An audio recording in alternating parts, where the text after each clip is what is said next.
How seriously do you take that threat? Seriously, just like I did January 6th. The guy is not a Democrat with a small d. I've known Xi Jinping for a long time. Doesn't have a Democratic with a small d bone in his body, but he's a smart guy. It's also true right now, Mr. President, that voters by a wide margin trust Trump more on the economy. They say that in polls. And part of the reason for that may be the numbers. The cost of buying a home in the United States is double what it was when you look at your monthly costs from before the pandemic. Real income, when you account for inflation, is actually down since you took office. Economic growth last week, far short of expectations. With less than 6 months to go to Election Day, are you worried that you're running out of time to turn that around? We've already turned it around. Look at the Michigan survey. For 65% of American people think they're in good shape economically. They think the nation's not in good shape, but they're personally in good shape.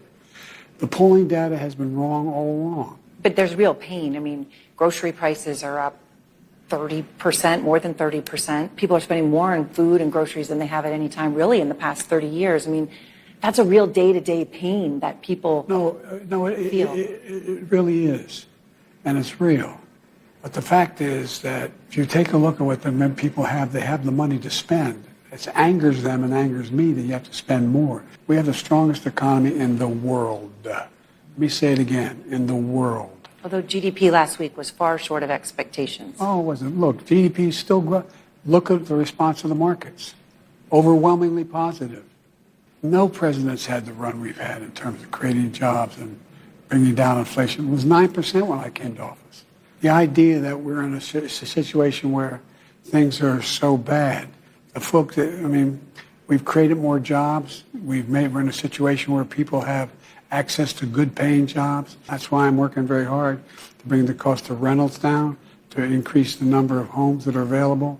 He started off, he lost, other than Herbert Hoover, he's the only other president lost more jobs than created in his 4-year term.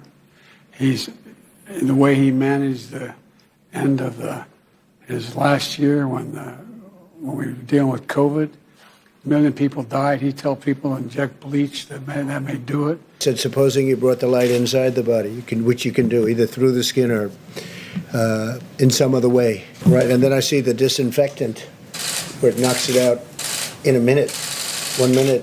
And is there a way we can do something like that by injection inside or almost a cleaning? Because you see it gets on the lungs and it does a tremendous number on the lungs. So it'd be interesting to check that.